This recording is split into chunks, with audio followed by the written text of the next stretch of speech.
অন্যদিকে সন্দেশখালী নিয়ে আরো বৃহত্তর আন্দোলনে নামবে বিজেপি, ঘোষণা বিরোধী দলনেতা শুভেন্দু অধিকারীর। আর অশান্তিতে প্ররোচনা দিচ্ছেন শুভেন্দু, কটাক্ষ করেছেন রাজ্যের মন্ত্রী চন্দ্রিমা ভট্টাচার্য।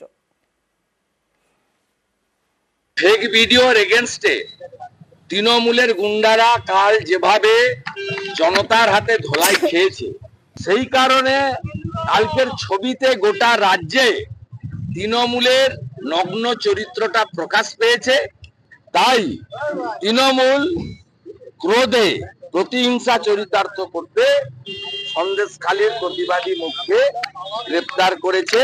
আমরা আইনি প্রোটেকশন দেব এবং আমরা সিদ্ধান্ত ঘোষণা করব আরো বৃহত্তর সন্দেশখালীতে আন্দোলনের পথে জনগণ যাবে।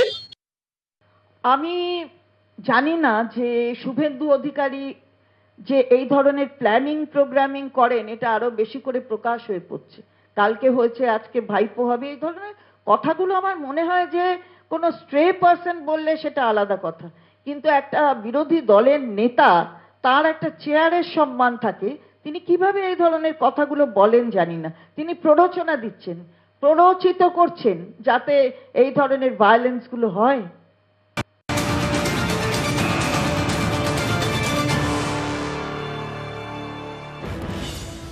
ফের সন্দেশখালীতে উত্তেজনা, শুভেন্দুর পোস্টার টাঙানো নিয়ে তৃণমূল বিজেপি সংঘর্ষ।